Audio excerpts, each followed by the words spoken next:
Divine morning friends. PMCC கொடுத்த பிதாமகர் பிரம்மரிஷி பத்ரிஜி அவர்களுக்கும் நம்மளோட குளோபல் புத்தா டீமுக்கும் இதில் இருக்கக்கூடிய அனைத்து நண்பர்களுக்கும் என் மனமார்ந்த நன்றியையும் வணக்கத்தையும் தெரிவித்துக் கொள்கிறேன்.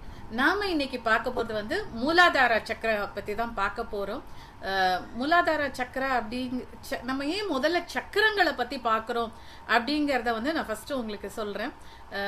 சக்கரங்கள் எதுக்காகலாம் யூஸ் ஆகும்னா, நம்மளோட கேரக்டர்ஸ் எல்லாமே அதில் தான் இருக்கு. நம்ம கிட்ட இருக்கக்கூடிய எல்லா குணங்களுமே ஒவ்வொரு சக்கரத்தில் அதில் இருக்கக்கூடிய இதழ்களில் இருக்கு, பதியப்பட்டு இருக்கு.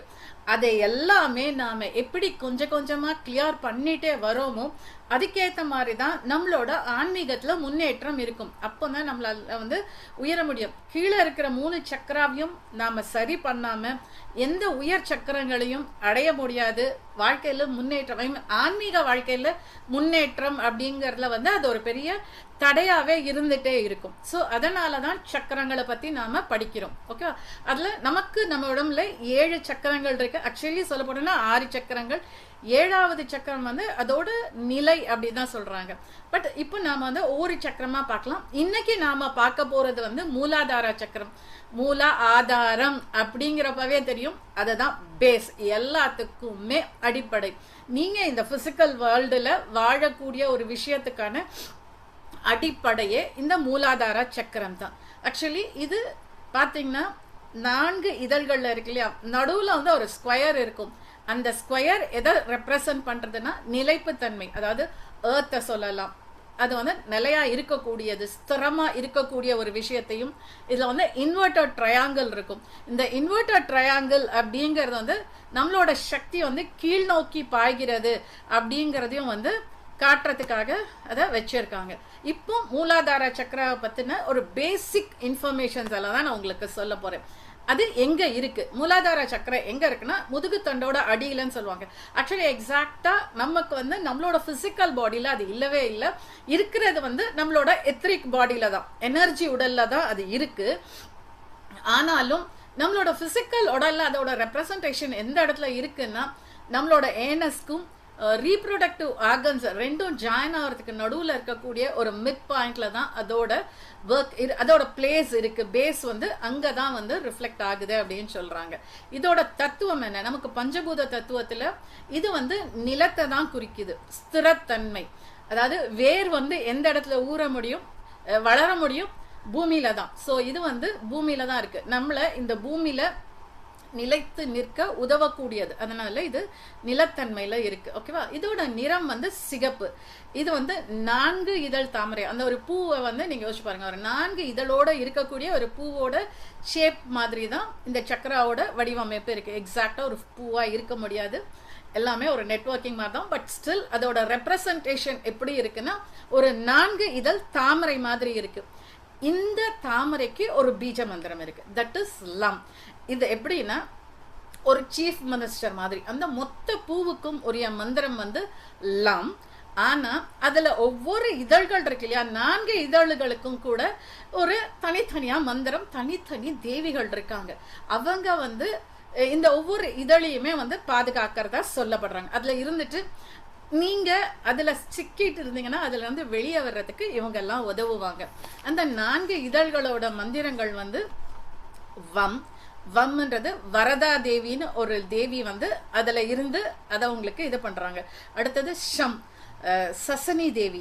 அடுத்தது ஷம், சன்வதி தேவி. அடுத்தது சம், சரஸ்வதி தேவி. இந்த 4 தேவிகளும் தான் அதோட 4 இதழ்கள்ல இருக்கிறதா சொல்றாங்க. அவங்க 4 பேரும் நம்மளோட வளர்ச்சிக்கு உதவறதுக்காக தான் காத்துக்கிட்டு, நமக்காக அங்க காத்துக்கிட்டு இருக்காங்க. ஓகேவா?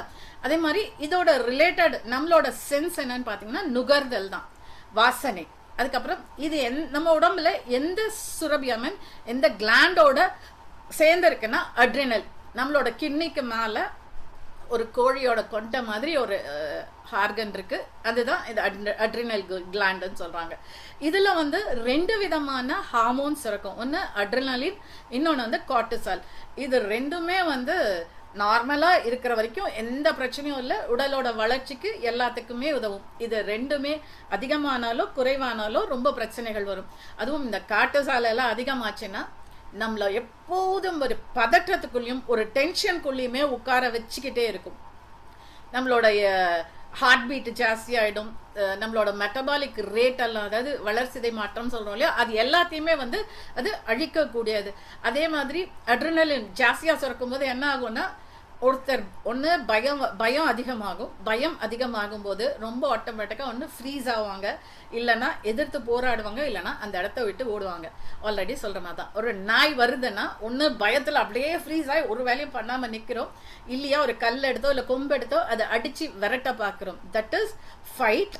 அடுத்தது பயத்தில் ஃப்ளைட், ஓடி போகிறது, அந்த இடத்த விட்டு ஓடி போகிறது. இந்த சுரபினால இதுதான் இங்கே நடக்க போகுது. ஏன்னா நம்ம மூலாதாரத்தோட பேசிக் உணர்வே பயம் தான். நம்ம பயத்தோட தான் வாழ்றதுக்கு. ஆக்சுவலி இந்த பயம் அப்படிங்கிறது நமக்கு அனிமல் கிங்டம்ல இருந்தே வருது. ஏன்னா அங்க அதுங்களோட வாழ்க்கை போராட்டம் இருந்துகிட்டே இருக்கிறதுனால அது அங்க இருந்தே ஸ்டார்ட் ஆகுது.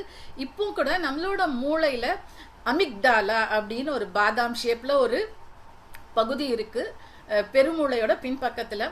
அது வந்து பயத்தை தான் தனக்குள்ள சேர்த்து வச்சிருக்கு. நமக்கு எந்த நேரமும் எதை பார்த்தாலும் ஒரு பயத்தை கொடுக்கக்கூடிய தன்மை அதில் தான் இருக்கு. தியானம் அதிகமா பண்ணும்போது அதோட சைஸும் அதோட வேலை செய்யற திறனும் குறைய ஆரம்பிக்குது அப்படின்னு சொல்றாங்க. இதுக்கு தீர்வு என்ன? இந்த பயத்தை விட்டு நாம வெளியே வர்றதுக்கான வழி என்னன்னா நம்பிக்கை. எவ்வளோ நம்பிக்கையோட இருக்கிறோமோ, நமக்குள்ள இருக்கிற நம்பிக்கைகளை நாம வளர்க்குறோமோ, பயம் அப்படிங்கிற ஒரு விஷயம் நம்மளை விட்டு போக முடியும் அப்படின்னு சொல்றாங்க. இந்த சக்கரத்துக்குரிய தெய்வம் யாரு அப்படின்னு பார்த்தா விநாயகர்னு சொல்றாங்க. அதை ஆட்சி செய்யக்கூடிய தேவி வந்து டாகினி அப்படிங்கிறாங்க. அதே மாதிரி இதை ஆட்சி செய்யக்கூடிய கிரகம், இதை பாதிக்கக்கூடிய கிரகம் என்னன்னா சனி கிரகம் அப்படின்னு சொல்றாங்க. ஓகே, இந்த 4 இதழ்கள்ல இருக்கக்கூடிய உணர்வுகள் எல்லாம் என்ன, நாம எதுல இருந்து வெளியே வரணும் அப்படின்னு சொன்னா மனம், புத்தி, சித்தம், அகங்காரம், இது 4 தான் இதோட கட்டுப்பட்டு இருக்கு. ஸோ இதுல இருந்து தான் நாம வெளியே வரணும். நம்மளோட மனம் எப்படி வேலை பார்க்குது, அதை எப்படி அமைதியா ஒழுங்குபடுத்த முடியும் அப்படிங்கறத செக் பண்றதுல இருக்கு. அடுத்தது புத்தி, அது கரெக்டா வேலை பார்க்குதா, என்ன யோசிக்குது, என்ன செய்யுது, அதை வந்து யோசிக்கணும். அதே மாதிரி சித்தம், அது செய்யக்கூடிய விஷயங்கள், அதாவது நமக்குள்ள ஒரு புரிதலை கொண்டு வந்து அதை நாம எப்படி செயல்படுத்தணும் அப்படின்றது. அகங்காரம், ஈகோ, இது 4த்துக்குள்ளேயும் நாம சிக்கொண்டு போறோம். இந்த 4 இதழ்கள்ல அதுதான் இருக்கு. அதுல இருக்கக்கூடிய அந்த 4 தேவிகளும் நீங்க அதுல இருந்து வெளியே வர்றதுக்காக உதவ காத்துக்கிட்டு இருக்காங்க. ஸோ நாம இந்த குணங்கள்ல இருந்து எப்படி வெளியே வரணும் அப்படிங்கறத தான் பார்க்கணும். ஸோ ஃபர்ஸ்ட் இதுக்கான காரணம், நமக்கு மூலாதாரம் சரியா இல்லை அப்படின்னா அது என்ன காரணங்களால எல்லாம் சரியில்லை அப்படின்னு பார்க்கலாம். ஃபர்ஸ்ட் என்ன சொல்றாங்க, கர்ம விதை. நமக்கு ஆல்ரெடி கர்ம விதைனா என்னன்னு தெரியும். நாம இத்தனை ஜென்மங்கள்ல பண்ண பாவங்களோட பதிவுகள் எல்லாம் கர்ம விதைகளா தான் சேருது அப்படிங்கிறோம். முற்பிறப்புல நமக்கு இருந்த பயங்கள், வெறுப்பு, கோபம், அது எல்லாமே கூட அந்த கர்ம விதையில பதிஞ்சு நாம இங்க வரோன்றது, அது மூலாதாரத்துல தான் வந்து அந்த விதை வந்து ஸ்டோர் ஆகுதுன்றாங்க. ஸோ அதனால மூலாதாரம் பாதிப்பு. ஏன்னா பல பிறவிகள்ல இருந்து வந்தக்கூடிய ஒரு விஷயமா கூட அது இருக்கலாம். அடுத்தது தாயின் கருவறை. சில குழந்தைங்க சீக்கிரத்துல அபார்ஷன் ஆகிறதுக்கு கூட அம்மாவோட கருவறை அதுக்கு செட் ஆகல அப்படிங்கிற ஒரு பயத்தினால இருக்கலாம். இன்னொன்னு, அம்மா வந்து தேவையற்ற கர்ப்பமா இருக்கலாம், அவங்களுக்கு ஃபினான்ஷியலா கரெக்டா இல்லாம இருந்திருக்கலாம், இல்ல முறையற்ற உறவுனால அந்த குழந்தை வந்து தாயோட கருவுக்குள்ள வந்திருக்கலாம். இந்த மாதிரி சில விஷயங்கள்னால அவங்க வந்து ரொம்ப டென்ஷனா, இல்ல குடும்பத்துல சூழ்நிலை சரியில்லாம இருக்கலாம். ஸோ அந்த டென்ஷன், கோவம் எல்லாத்தையும் அவங்களுக்குள்ள வச்சு அழுக அப்படின்லாம் உட்காரும் போது ஆட்டோமேட்டிக்கா அது அந்த குழந்தைய போய் பாதிக்குது. அதோட மூலாதாரத்தை அது ரொம்பவே பாதிக்குது. ஏன்னா அங்க இருந்து தான் அதோட பேஸ் ஸ்டார்ட் ஆகுது இல்லையா. ஸோ அங்கேயே அதுக்கு பாதிப்பு ஸ்டார்ட் ஆயிடுது அப்படிங்கிறாங்க. அடுத்தது பிரசவத்தில் சிக்கல். சில நேரம் வந்து டெலிவரி டைம்ல அம்மாக்கு நிறைய ப்ராப்ளம்ஸ் எல்லாம் வந்துடலாம். ஹை பிபி, இல்லை ஹை சுகர்னாலையோ, இல்லை வேற குழந்தை வெளியே வர முடியாம மாட்டிக்கும் போது அதோட இது பிளசண்டா வந்து அதோட கழுத்துல சுத்திக்குது, அப்படி நிறைய. அந்த நேரம் அந்த குழந்தை திணறுது இல்லையா, அதுவும் அதுக்கு பயமாயி மூலாதாரத்துல தான் போய் உட்காருது அப்படிங்கிறாங்க. அடுத்தது மன பாதிப்பு. மன பாதிப்புன்றது குழந்தை பிறந்ததுக்கு அப்புறம் அம்மா வந்து அம்மாவோ அப்பாவோ திட்டுறாங்க, நீ எதுக்குமே லாய்க்கு இல்லை அப்படின்னு திட்டுறதோ, இதை ஏன் பண்ண, அதை ஏன் பண்ண, இதை ஏன் செஞ்ச அப்படின்னு குழந்தைய வந்து போட்டு டார்ச்சர் பண்ணிட்டு இருப்பாங்க சிலரெல்லாம். இங்கே நிற்காத, அங்கே போகாத, அதை பண்ணாத, ஏறாத, இப்படி நிறைய இன்ஸ்ட்ரக்ஷன்ஸ். அந்த மாதிரி ஒரு இன்ஸ்ட்ரக்ஷன்ஸ் வரும்போது ஆட்டோமேட்டிக்காக குழந்தைங்களோட மனது பாதிக்க ஆரம்பிக்கும். நான் என்ன பண்ணாலும் அம்மா திட்ட போகிறாங்க, சரி போ அப்படின்ற மாதிரி அது விட ஆரம்பிக்குது இல்லையா? ஸோ அப்போது அதுவும் போய் மூலாதாரத்தில் உட்காந்து அந்த குழந்தைங்களுக்கு ஒரு சிக்கலாக வருது அப்படிங்கிறாங்க. அடுத்தது உணவுன்றது ஒரு நேரம் அந்த குழந்தைக்கு சாப்பாடு கிடைக்காம இருந்தாலும், பசிக்கு சாப்பாடு இல்லைனாலும் மூலாதாரம் பாதிக்கும். அதே மாதிரி எக்ஸஸ் ஃபுட், அம்மா வந்து ஒரே குழந்தை அவன் இப்படி இருக்கான் அப்படின்னு சொல்லி திணிச்சிக்கிட்டே இருப்பாங்க தெரியுமா? அந்த மாதிரி ஓவர் ஃபீடிங்கும் அதுக்கு மூலாதாரத்தில் பாதிப்பு வரதான். அதுக்கு அடுத்தது வந்து நீ சாப்பிட்டாதான் உனக்கு அதை தருவேன், நீ சாப்பிட்டாதான் இதை செய்வேன் அப்படின்னு சொல்லி மிரட்டி சாப்பிட வைக்கிறோம் இல்லையா? அதுவும் அந்த குழந்தைக்கு உணவு மூலமா மூலாதாரத்துல பாதிப்பை ஏற்படுத்துது அப்படிங்கிறாங்க. தண்டனை, அவன் சின்ன தப்பு தான் பண்ணியிருப்பான், ஓங்கி ஒரு அழ விட்டுருவாங்க அம்மாவோ அப்பாவோ கோவத்துல இல்லையா? அவங்களுக்கு எங்கேயோ இருக்கிற டென்ஷன் பாவம் இந்த குழந்தை கிட்ட காட்டுறாங்க.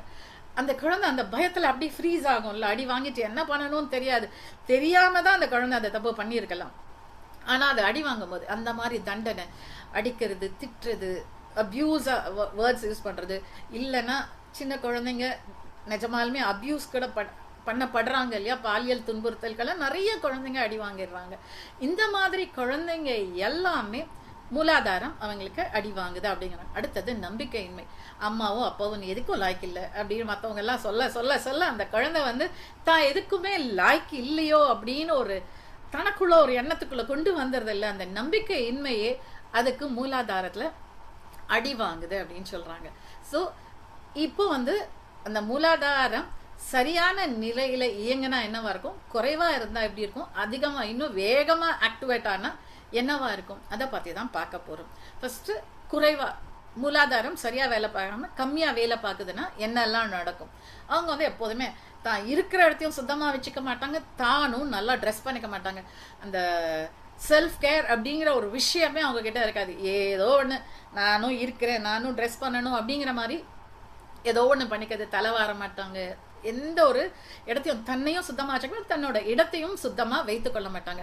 இவங்க ஆட்டோமேட்டிக்காக உடம்பு வந்து எடை குறைஞ்சிக்கிட்டே தான் இருப்பாங்க, ரொம்ப தின்னாதான் இருப்பாங்க.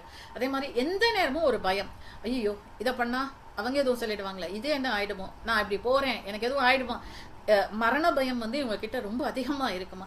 ஸோ இப்படி எல்லாத்த பத்தியும் எதை பத்தியும் அடுத்தவங்களை பத்தின பயம், மரணத்தை பத்தின பயம், எந்த ஒரு செயல் செய்யறதுக்குமே ஒருவித பயத்தோடயே இருப்பாங்க. அதே மாதிரி பதற்றம், ஐயோ அடுத்தவங்களை பத்தி தான் இவங்க ரொம்ப கவலைப்படுவாங்க.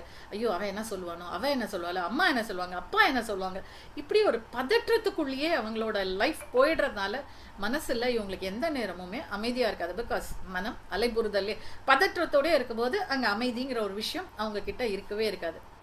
அதே மாதிரி இவங்க கிட்ட போய் ஒரு வேலை கொடுத்தீங்கன்னா அவங்க சாக்கு சொல்லுவாங்க, ஒன்று எனக்கு டைம் இல்லை, இல்லை எனக்கு இது தெரியாது, இல்லை என்னால் முடியாது, நான் அந்த வேலை பண்ணணும், இப்படி ஏதோ ஒரு விஷயத்த சாக்கு சொல்லிக்கிட்டே இருப்பாங்களோ இல்லையா, அவங்க அதுக்கான விஷயங்களை எடுத்து பண்ண மாட்டாங்க. அதே மாதிரி டே ட்ரீமர்ஸ், அதாவது பகல் கனவு காணுவாங்க.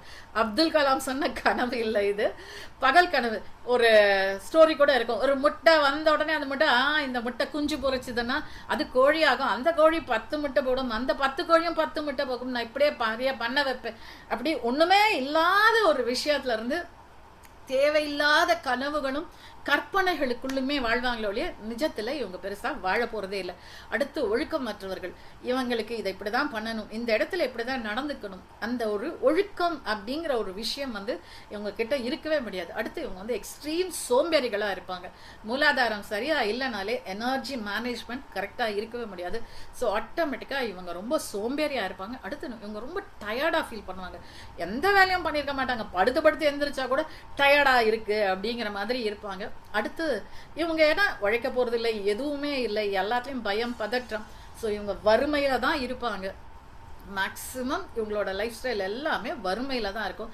அடுத்து ஒன்று போதைக்கு அடிமையாவாங்க, குடி இல்லைன்னா போதை வஸ்துக்களுக்கு அடிமையாகலாம், இல்லைன்னா எப்போதுமே ஒரு ட்ரௌசினஸோடயே இருப்பாங்க. மூலாதாரம் சரியா வேலை பார்க்கலனாலே நம்ம தலை சுத்து அப்படின்னு சொல்றோம் இல்லையா, அதுக்கு அதுவும் ஒரு பெரிய காரணமாக அமையும்.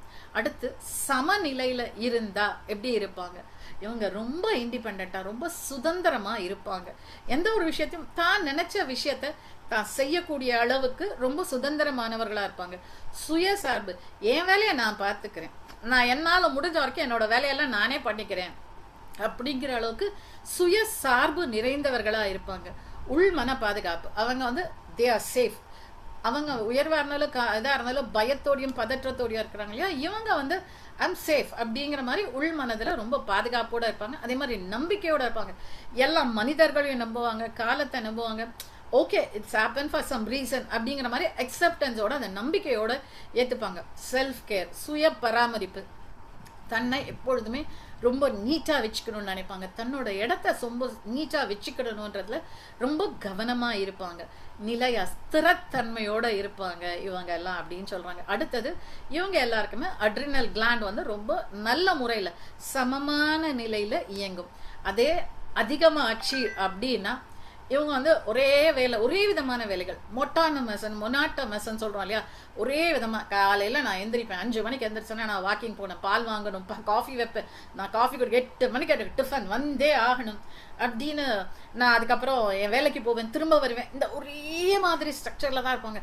அந்த ரோடை கூட இந்த ரோடை தாண்டி அந்த ரோடுக்கு போக மாட்டாங்க. அந்த டைம்ல கூட அந்த ஃபிக்ஸ்டு டைம் 8 மணிக்குன்னா 8 மணிக்கு அவங்களுக்கு டிஃபன் வேணும், அந்த மாதிரியே இருப்பாங்க. அதே மாதிரி தேவைக்கு அதிகமாக சேர்த்து வச்சுக்கிறது. இப்போ சப்போஸ் லாக்டவுன் வருதுன்னா 1 மாசத்துக்குரிய ப்ரொவிஷன் வாங்கி வச்சா இட்ஸ் ரைட், 1 வருஷத்துக்குரிய அதை வாங்கி வச்சா பதுக்கல் தானே. இவங்க கிட்ட அந்த மாதிரி ஒரு குணம் இருக்கும். எல்லாத்தையுமே தேவைக்கு அதிகமா தக்கிட்ட சேர்த்து வச்சுக்கணும். அடுத்து பேராசை. ஒரு வீடு இருந்தா ஐயோ இது 10 நாளைக்கு இதுவும் ஆயிடுச்சுன்னு அப்படின்னு சொல்லிட்டு இன்னும் 2 வீடை சேர்த்து வாங்கணும்ன்ற மாதிரி எல்லா விஷயத்துலையுமே ஒரு பேராசையோட இருப்பாங்க. இவங்க எல்லாம் ஓரளவுக்கு, ஏன்னா இவ்வளோ பேராசை போது சாப்பாடையும் வஞ்சம் இல்லாம தானே சாப்பிடுவாங்க. ஸோ நிறைய சாப்பிடுவாங்க. சாப்பிட்றதுனாலே இவங்க வந்து ரொம்ப அதிக எடையா, ஏன்னா அடுத்த வேலை சாப்பாடு இல்லைன்னான்ற பயத்தோட சாப்பிட்ற மாதிரி நிறையாவே சாப்பிடுவாங்க. ஸோ இவங்களோட எடை ஆப்வியஸா ஜாஸ்தி தான் இருக்கும். இவங்களை பொறுத்த வரைக்கும் பொருள் சார்ந்த வாழ்க்கை மட்டும்தான் வாழ்க்கை. ஆன்மீகம் அப்படிங்கிற ஒரு விஷயம் வந்து இவங்களுக்குள்ள வரவே முடியாது. இவங்களுக்கு என்ன பண்ணாலும் பணம் தான், வெறும் பணத்துக்காக மட்டுமே இவங்க வாழ்வாங்க. கோடிட்டு வாழ்பவர்கள். அதுதான், நான் உங்ககிட்ட வரல, நீ உங்ககிட்ட வராது, அவ்வளவுதான், எனக்கு இப்படித்தான் வாழ முடியும் அப்படிங்கிற ஒரு ஸ்ட்ரிக்டா தனக்குத்தானே அவங்களோட எல்லை கோடுகளை வகுத்துக்கிட்டு வாழக்கூடியவர்கள். அதுக்கப்புறம் இதுல வந்து இருக்கக்கூடிய ஆன்மீக காரணம் என்ன, மூலாதாரம் அவ்வளோ ஸ்பெஷலா இருக்கிறதுக்கான ஆன்மீக காரணங்கள் என்ன?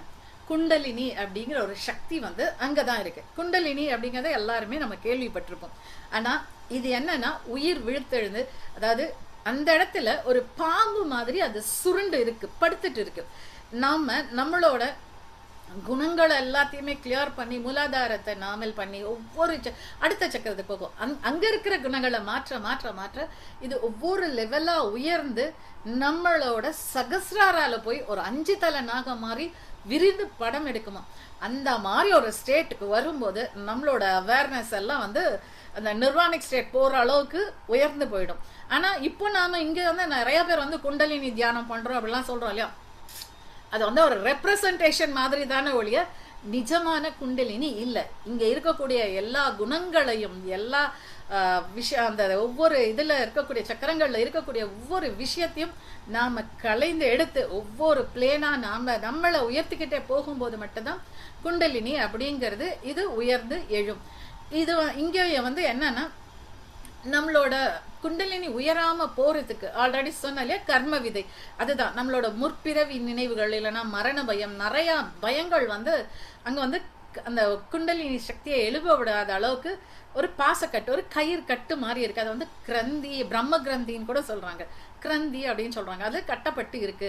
ஸோ நாம எவ்வளோ நம்மளோட குணங்களை எப்படி நாம மாத்திக்கிறோம், மனம், புத்தி, அகங்காரம், இதுல எல்லாத்தையும் நாம எப்படி நம்மளை சரி பண்ணிக்கிட்டே வரோமோ அதுக்கேத்த மாதிரி இந்த குண்டலினி உயர ஆரம்பிக்கும். பிறவி இல்லாத நிலைக்கே நம்மள அதை கொண்டு போக முடியும். ஓகே, என்னெல்லாம் விளைவுகள் வருது இந்த குண்டலினி சரியா இல்லை அப்படிங்கிறப்போ நமக்குள்ள என்ன மாதிரி விளைவுகள்லாம் இருக்கு? பணம் மற்றும் பொறுப்புணர்வுல நாம எப்படி இருக்கிறோம்னா அதை வச்சு கூட நம்ம கண்டுபிடிக்க முடியும். நமக்கு வரக்கூடிய ஒரு ஒரு பில்லு வருது, இல்லை ஒரு எலக்ட்ரிக் பில்லு வருது, இல்லை ஏதோ ஒரு ரிப்பேர் சார்ஜஸ் வருது, இல்லை இந்த மந்தோட ரெண்ட் வருது அப்படிங்கிறப்போ நீங்கள் அதை பார்த்த உடனே ஐயோ இதை கட்டணுமா அப்படின்னு யோசிக்கிறீங்களா? Okay, this is my commitment, நான் இதை செய்யணும் அப்படிங்கிறத நீங்கள் ஏற்றுக்கிறீங்களா? அதை பார்த்து பயப்படுறீங்களா, இல்லை கவலைப்படுறீங்களா, இல்லை அதை அக்செப்ட் பண்ணிக்கிறீங்களா? இது நம்மளோட பணம் சார்ந்த ஒரு தேவைகளா, அது நம்மளோட மூலாதாரம் எப்படி இருக்குன்றதை பொறுத்து தான் அதை நாம அக்செப்ட் பண்ணிக்கிறோமா, இல்லை நாம அதை ஏற்றுக்கொள்கிறோமா அப்படிங்கிறது இருக்கு. அடுத்தது என்ன, வேலை வாய்ப்பை பொறுத்த வரைக்கும் இதுல ஜாப் செக்யூரிட்டி இருக்குமா, நமக்கு இந்த வேலை தொடர்ந்து இருக்குமா? ஏன்னா இப்ப நிறைய இடத்துல ரெசிஸ்டன் நடக்குது, வெளியால அனுப்பிச்சு விட்டுடுறாங்க. ஐயோ இந்த வேலை நமக்கு தொடர்ந்து இருக்குமான்னு எந்த நேரமும் ஒரு பய உணர்வோட இருக்கீங்களா? இல்ல என்ன ஆனாலும் என் வேலை எனக்கு இருக்கும் அப்படிங்கிற நம்பிக்கையோட இருக்கிறீங்களா?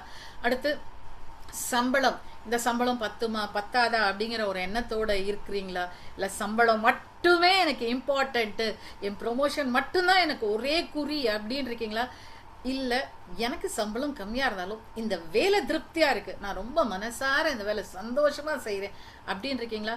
இல்ல எனக்கு பணத்துக்காக தான் நான் வேலை செய்யறேன், எனக்கு ஜாப் பிடிக்கல, பட் ஸ்டில் நான் இல்ல நிறைய பணம் வருது, எனக்கு சம்பளம் வருது அப்படிங்கிறதுக்காக வேலை பார்க்குறீங்களா? இது எல்லாமே மூலாதாரத்தோட பாதிப்புகளோட விளைவுகளா இருக்கும். அடுத்தது உடல் தேவைகள் மற்றும் வரம்புகள்.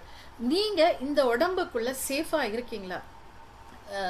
சொல்லலாம், ஒன்று நான் ரொம்ப அசிங்கமா இருக்கேன் அப்படிங்கிற மாதிரி ஒரு உணர்வுனால கவலைப்படுறீங்களா? இல்லை நான் ஒவ்வொரு அழகு அதனால எனக்கு யாராச்சும் பாதிப்பு வரும், இல்லை என்ன யாராச்சும் மிஸ்கைட் பண்ணுவாங்க, அந்த மாதிரிலாம் பயப்படுறீங்களா? அப்படிங்கிற எல்லாமே இந்த உடல் தேவைகள் வரம்புக்குள்ள வரும். அடுத்தது உடல் பாதுகாப்பு. நாம எவ்வளோ தூரம் இந்த உடலுக்குள்ள பாதுகாப்பா இருக்கும், அதாவது அடுத்த வேளை உணவுக்கு நாம கவலைப்படாம இருக்கிறோமா? நமக்கு சாப்பாடு போதுமான அளவு கிடைக்குதா? சிலர் பார்த்தீங்கன்னா சாப்பிட காசு இருக்கும், சாப்பாடு கூட இருக்கும், ஆனா நேரம் இருக்காது, சாப்பிட முடியாம அவங்க எவ்வளோ அல்லாடுவாங்க. போய் சாப்பிடலான்னு நினைச்சிட்டே இருப்பாங்க, சரி இந்த வேலையை முடிச்சுட்டு போகலாம், இந்த வேலையை முடிச்சுட்டு போகலாம். அவங்க ஹோட்டல் போகும்போது அங்கே சாப்பாடு கூட கிடைக்காம போயிடும் நிறைய பேருக்கு. சிலருக்கு வியாதிகள் இருக்கும், அதனால சாப்பாடு சாப்பிட முடியாம போயிடும். இப்படி இதெல்லாம் நம்மளோட உணவுகள் எல்லாம் நம்மளால கரெக்டா டைமுக்கு எடுத்துக்க முடியுதா? இதெல்லாம் இந்த பாதுகாப்புல தான் வரும். நம்மளோட கரெக்டா நாம போற இடத்துல நம்ம ரொம்ப பாதுகாப்பா இருக்கோமா, நம்ம எந்த விதத்திலயும் அபியூஸ் ஆகாம இருக்கோமா, இது எல்லாம் கூட இந்த உடல் பாதுகாப்புன்ற தலைப்பு கீழே வரும். அடுத்தது இதனால நம்மளோட நடத்தைகள், நம்மளோட செயல்கள்ல என்ன மாதிரி எல்லாம் சேஞ்சஸ் இருக்கு அப்படிங்கிறாங்க. அது சமநிலையற்ற நிலையில இருந்தா, மூலாதாரம் சரியா இல்லைன்னா நம்ம எல்லாமே ஸ்லேவ், அடிமைத்தனம். ஓகே நீ சொல்றியா நான் செய்யறேன், நீ என்ன சொல்றியோ செய்யறேன் அப்படிங்கிற ஒரு அடிமைத்தனத்துக்குள்ளதான் போயிடுவோம். அடுத்தது இல்லைன்னா சுரண்டல், அடுத்தவனை ஏச்சியே வாழணும் அப்படின்னு நினைப்போம். நீ செய், நீ பண்ணு, நான் பண்ண முடியாது அப்படின்னு சொல்றவன் கூட மூலாதாரத்துல அடி வாங்கினவனா தான் இருப்பான். அடுத்து வறுமையில தான் இருப்பாங்க. இவங்க மேக்சிமம் வறுமையில தான் இருக்காங்க. மூலாதாரம் சரி இல்லைன்னா அங்க மணி ஃப்ளோ, அதுவும் ஒரு எனர்ஜி தான். ஸோ மணி ஃப்ளோன்ற அந்த எனர்ஜி அங்க வர முடியாது. ஏன்னா நம்மளோட புத்தி, மனம், அகங்காரம் எதுவுமே சரியில்லைங்கிறப்பவே மணி ஃப்ளோவோட அந்த எனர்ஜி அங்க ஸ்டாப் ஆகுது அப்படின்னு சொல்றாங்க. அடுத்தது நோய். இவங்களுக்கு அங்க எனர்ஜியே இல்லைங்கிறப்போ ஆட்டோமேட்டிக்கா நிறைய நோய்கள் வரதான் செய்யுது அப்படிங்கிறாங்க. அடுத்து ஒண்ணு இவங்க ரவுடிஸ் மாதிரி எல்லாம் இருப்பாங்க, மூலாதாரம் சரியா இல்லாதவங்க. சுரண்டல்னு சொன்னோம் இல்லையா? ஸோ அவன் வேலை ஆகணும்னா எந்த எக்ஸ்ட்ரீமுக்கும் போவாங்க. அவங்களுக்கு ஒரு விஷயம் தேவைன்னா எந்த எக்ஸ்ட்ரீமுக்கும் போய் அவங்கள அடிச்சு உதைச்சி எல்லாம் வேணா பண்ணி அந்த வேலையை செய்ய வச்சுப்பாங்க. அடுத்து இவங்க பயத்தோடயே வாழ்வாங்க, எந்த நேரமும் பயத்தோட. அதே இது சமநிலையில இருந்தா இவங்க உடல் நலம் ரொம்ப நல்லா இருக்கு. அதே மாதிரி சுறுசுறுப்பா இருப்பாங்க, எப்போதுமே அந்த ரொம்ப ஆக்டிவா இருப்பாங்க. நல்ல வேலை, என்னோட வேலை, இதை நான் இதை பண்ணணும், இதுக்கடுத்து இதை பண்ணணும், அந்த ஒரு ஆக்டிவ்னஸோடய இருப்பாங்க.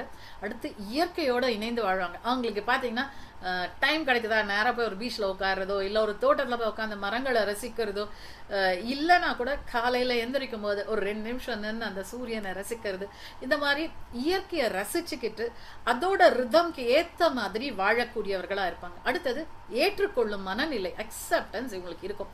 ஆமாம் இது நடந்துருச்சு, ஆமாம் அவ்வளோதான், ஓகே பரவாயில்ல, வாட் நெக்ஸ்ட் அப்படிங்கிற மாதிரி போயிடுவாங்க. இவங்களுக்கு ஆன்மீக வளர்ச்சி இயல்பாகவே, ஏன்னா மூலாதாரம் சரியா இருந்தாலே குண்டலினி அதோட ஒரு ஸ்டேஜ் மேலே எழும்ப ஆரம்பிக்கும். ஸோ ஆட்டோமேட்டிக்காக இவங்க எல்லாருக்குமே ஆன்மீக வளர்ச்சி வந்து ரொம்ப இயல்பாகவே நடக்குது அப்படிங்கிறாங்க. இது சரியில்லைன்னா நம்ம உடம்புல என்ன மாதிரி கோளாறுகள் எல்லாம் வருது அப்படிங்கிறத தான் சொல்றாங்க. செரிமான கோளாறு, எஸ், டைஜஷன் ப்ராப்ளம், இந்த கேஸ்ட்ரைட்டிஸ் அந்த மாதிரி டைஜஷன் ப்ராப்ளம்க்கும் இதுவும் ஒரு காரணம் அப்படிங்கிறாங்க. அடுத்து எலும்பு பிரச்சனை, எலும்பு எல்லாமே நம்ம நிலத்தன்மையோட சம்பந்தப்பட்டது, பல்லு எலும்பு இது எல்லாமே. ஸோ அது எல்லாமே வந்து பாதிப்புகள் வருது. அது எலும்புல ஒன்று நமக்கு ஃப்ராக்சர் ஆகலாம், விழுந்து அடிபட்டிருக்கலாம், இல்லை போன்ல வேற ஏதாச்சும் கேன்சர் வரைக்கும் கூட இப்ப எல்லாம் வருது. அந்த மாதிரி ஏதோ ஒரு பிரச்சனை வருதுன்னா கட்டாயமா மூலாதார சக்கரம் எங்கேயோ பாதிக்கப்பட்டிருக்கு அப்படிங்கிறது. பல்லும் அப்படித்தான். அதே மாதிரி கால் பாதங்கள், கால் பாதம் சிலருக்கு அந்த பெரிச்சல் ஒரு மாதிரி எரிச்சலோட இருக்கு அப்படின்லாம் சொல்றாங்க. கால் வலி, முட்டி வலி, இதெல்லாம் அதாவது இடுப்புக்கு கீழே இருக்கக்கூடிய பாகங்கள் எல்லாத்துலயும் பாதிப்பு வருதுனாலே அது வந்து மூலாதாரம், வெரிகோஸ் வெயின்னு சொல்றோம், சயாட்டிக்கான்னு சொல்றோம். இது எல்லாமே கூட இந்த மூலாதாரம் சரியா வேலை பார்க்கலன்னா நமக்கு வரக்கூடிய பிரச்சனைகள். முதுகு தண்டுல கீழ் அடிபாகத்துல வரக்கூடிய வலி, பேக் போன்ல லாஸ்ட் வரதெல்லாம் மூலாதாரம் சரியில்லை அப்படிங்கறதுதான். அடுத்து உணவு உண்பதில் பசிக்கல அப்படின்லாம் சொல்லுவாங்க. எனக்கு இப்போ பசிக்கலப்பா, வேண்டாம் சாப்பாடு வேண்டாம், சாப்பாடு வேண்டாம்லாம் சொல்றாங்கல்ல, அந்த மாதிரி இல்லையா எக்ஸசிவா சாப்பிட்றாங்கல்ல, இது ரெண்டும் கூட மூலாதாரால வரக்கூடிய பிரச்சனைகள் தான். அடிக்கடி ஏதோ ஒரு ஒன்று சளி பிடிக்குது, அது பிடிக்குது, ஏதோ ஒரு ரிப்பீட்டடா சில வியாதிகள் வந்துகிட்டே இருக்குதுன்னா கூட இதுல இருக்கக்கூடிய உடல்நல குறைபாடுகள் தான் அப்படிங்கிறாங்க. இதுக்கு நாம செய்ய வேண்டியதெல்லாம் என்ன? நித்திய தியானம், கட்டாயம் தினமும் தியானம் பண்ணுங்க. எவ்வளோ நேரம் உங்களால முடியுமோ பரவாயில்ல, பிரிச்சு கூட பரவாயில்ல, எவ்வளோ தியானம் பண்ண முடியுமோ அவ்வளோ தியானம் பண்ணுங்க. ஆனா இங்க ஒரே ஒரு டிஸ்க்ளைமர், தயவு செஞ்சு சக்ராவை வந்து நான் பேலன்ஸ் பண்றேன், சக்ராவை எனர்ஜி பண்றேன், அந்த தப்புவான தியானம் மட்டும் பண்ணாதீங்க. ஏன்னா அதுக்கு நம்மளோட உடம்புக்கே தெரியும் அதுக்கு எங்க என்ன தேவை அப்படிங்கிறது. நாம நம்மளோட குணங்களை மட்டும்தான் மாற்ற முடியுமே ஒழிய சக்கராவோட எனர்ஜியை நம்ம மாற்ற முடியாது. இன்னும் நாம அந்த சக்கராவை வாசிக்கக்கூடிய அளவுக்கோ அதோட எனர்ஜி லெவலை தெரிஞ்சுக்கக்கூடிய அளவுக்கோ இன்னும் நம்மளோட எனர்ஜி லெவல் உயரல. அந்த உயரத்துல இருக்கும்போது நம்ம சக்கரா பேலன்ஸ் பண்றது ரொம்ப கரெக்ட். ஆனா இப்போ இருக்கிற நிலைக்கு நாம நார்மல் இந்த ஆனாபானா சதி தியானம் பண்ணும் போதே அதுவே தன்னோட எனர்ஜி எத்ரிக் பாடியை கரெக்ட் பண்ண ஆரம்பிக்கும். அது எத்ரிக் பாடியை கரெக்ட் பண்ண அதுல இருக்கக்கூடிய சக்கரங்கள் எல்லாமே நார்மலாவே கரெக்டா ஆயிடும், தன்னாலே சரியாயிடும். அடுத்து நம்ம இதோட தத்துவமே நிலத்தத்துவம் தான் சொன்னோம். ஸோ தரையில அமருங்க. எவ்வளோ உங்களால எப்பெல்லாம் டைம் முடியுதோ தரையில உட்கார்ந்து தரையில உட்கார்ந்து சாப்பிடலாம், இல்ல தரையில உட்கார்ந்து ஒரு செயல்களை முடிஞ்ச வரைக்கும் செய்ய பார்க்கலாம். ஸோ தரையில அமருதல்ன்றது ரொம்ப முக்கியம். அடுத்தது சைவ உணவு, கட்டாயமா சைவ உணவை மட்டும்தான் சாப்பிடணும். ஏன்னா பயம் அப்படிங்கிறது அசைவ உணவு சாப்பிடும் போதே நமக்குள்ள அது இன்னும் கொஞ்சம் பயங்களை, ஏன்னா அந்த உயிர் போகும்போது அது பயத்துல துடிச்சிருக்கும் இல்லையா, அந்த பயத்தை கொண்டு வந்து நம்ம கிட்ட இன்னும் சேர்க்கும். ஸோ அப்ப என்ன ஆகும், இன்னும் நமக்குள்ள ஒரு பயம் அப்படிங்கிற உணர்வை அதிகத்தான் படுத்தும் ஒழிய குறைக்காது. அதனால கட்டாயமா சைவ உணவை மட்டும்தான் சாப்பிடணும். மூச்சு பயிற்சி, நம்ம எவ்வளோக்கு எவ்வளோ நம்ம மூச்சை கவனிக்கிறோமோ, மூச்சை அமைதி ஆக்குறோமோ, ஸ்லோ பிரீத் அதுக்குள்ள கொண்டு வரும்போதே மூலாதாரா வந்து அமைதி அடையுது, பயத்திலிருந்து வெளியே வருது, எனர்ஜைஸ் ஆகுது அப்படிங்கிறாங்க. அடுத்தது சாட்சி பாவம், எந்த ஒரு விஷயம் நடந்தாலும் நடக்குது, ஆமா அது நடந்துகிட்டு இருக்கு, அவ்வளவுதான், அதுக்கும் எனக்கும் சம்பந்தம் இல்லை. நான் ஒரு சினிமா பார்க்குற மாதிரி ஒரு டிவி ஷோ பார்க்குற மாதிரியோ பார்க்கக்கூடிய ஒரு பழக்கம் நமக்குள்ள வர வர வர அந்த சாட்சி பாவம் வர வர மூலாதாரம் அதோட கட்டுகள்ல இருந்து, பந்த கட்டுகள் பாச கயிறுன்னு சொன்னோம் இல்லையா, அதுல இருந்து எல்லாத்துலயுமே அழகா வெளியே வருது. அடுத்து பயத்தை எதிர்கொள்ளுதல், ஆமா ஃபர்ஸ்ட் அக்செப்ட் பண்ணுங்கப்பா. பயம்னா ஆமா பயம், எனக்கு நாயை பார்த்தா பயமா, எனக்கு இருட்டா பார்த்தா பயமா, பேயை பார்த்தா பயமா, எனக்கு வந்து பல்லிங்களை பார்த்தா பயம். எஸ், ஃபர்ஸ்ட் வந்து அதை அக்செப்ட் பண்ணிக்கோங்க. ஆமா எனக்கு பயம் இருக்கு. அடுத்தது அதை உற்று நோக்குங்கள். எவ்வளோக்கு எவ்வளோ உற்று நோக்குறீங்களோ போயிடும். நான் அப்படித்தான் என்னோட பயத்துல இருந்து வெளியே வந்தேன். எனக்கு பல்லிங்கன்னா பயம். ஃபர்ஸ்ட் வந்து மெடிடேஷனில் சொன்னதே பயம்தான் நமக்கு இருக்கக்கூடிய அத்தனை குணங்களுக்கும் அடிப்படை வந்து பயம்தான். ஏன்னா நம்ம பல பிறவைகளாக அதை கொண்டு வரும். அதை தான் முதல்ல குறைக்கணும் அப்படின்னாங்க. ஸோ எனக்கு வந்து எப்படி பயம்னா, பல்லினா என் ரூமில் கூட இருக்கக்கூடாது. இருந்தால் அந்த ரூம்குள்ளே கூட நான் போக மாட்டேன். யாரோ பிள்ளைகளோ யாரோ வந்து அதை எடுத்து வெளியே போட்டால் தான் நான் அந்த ரூம்குள்ளே கூட போவேன். அவ்வளோ பயம். ஆனால் இப்போ வந்து இந்த மெடிடேஷனுக்குள்ளே வர வர வர நான் பல்லிங்களை பார்க்க ஆரம்பித்தேன். சிரிக்காதீங்க, நான் பல்லிங்களோட பேசக்கூட செய்வேன். ஸோ அப்படி பேசி பேசி இப்போ என் பக்கத்தில் பல்லி போனால் கூட நான் திரும்பி அப்படி பார்த்துட்டு வர்ற அளவுக்கு எனக்குள்ள அந்த மாற்றம் வந்தது தான்.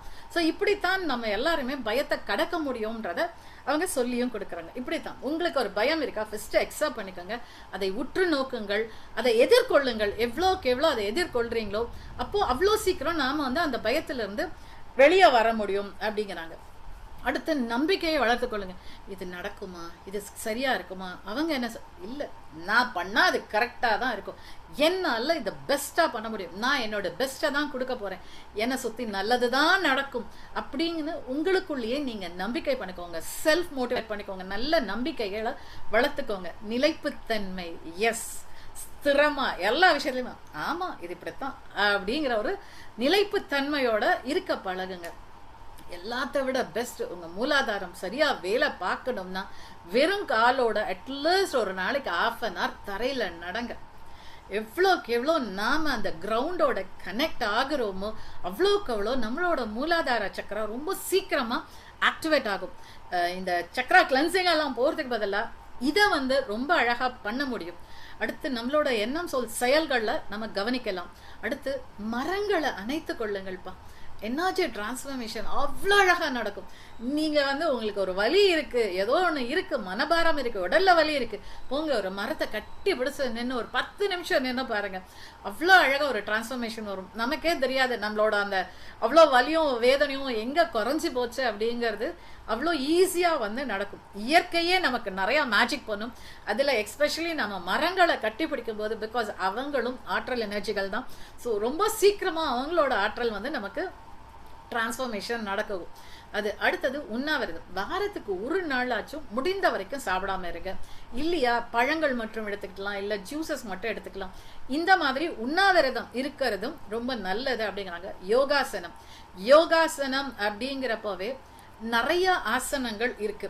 தரையோட உட்கார்ந்து பண்ணக்கூடிய பத்மாசனம், சுகாசனம், சித்தாசனம், வஜ்ராசனம், இந்த மாதிரி ஆசனங்கள் எல்லாம் பண்ணுங்க. நீங்க தரையில உட்காரும்போது, நாமல உட்காரும்போது கூட இதை ரிலேட்டடா பண்ணலாம். அடுத்து இந்த விருட்சாசனம், இது வந்து மரம் மாதிரி நிக்கிறோம் இல்லையா, அந்த ஒத்தக்கால் போஸ்ட்ல நிக்கிறாங்கல்ல அந்த மாதிரி நிக்கிறது. மலாசனம், நடுவில் அந்த லேடி உட்காந்துருக்காங்கல்ல அப்படி. இதுல இன்னும் நிறைய போட முடியல. மவுண்டைன் போஸ்ன்னு சொல்லுவாங்க, இந்த வி மாதிரி நிற்போம் அது. அடுத்தது தடாசனம், அது கோணாசனம்ன்றது நம்ம வந்து ட்ரையாங்கிள் மாதிரி கை காலை விரிச்சிட்டு இது பண்றது. இந்த மாதிரி நிறைய ஆசனங்கள், தரையோட தொடர்பு கொள்ளக்கூடிய ஒரு ஆசனங்கள் வந்து நின்ற நிலையில நம்ம பண்ணுவோம். தரையோட தொடர்பு கொள்ளக்கூடிய ஆசனங்கள் எவ்வளோ பண்றோமோ நம்மளோட மூலாதார சக்கரம் ரொம்ப ஈஸியா ஆக்டிவேட் ஆக ஆரம்பிச்சிடும். அதுவும் ப்ராப்பரா ஆக்டிவேட் ஆக ஆரம்பிக்கும். Thank you friends. இவ்வளோ நேரம் உங்க கவனத்தையும் நேரத்தையும் எனக்கு தந்ததற்கு மனமார்ந்த நன்றிகள். Thank you friends.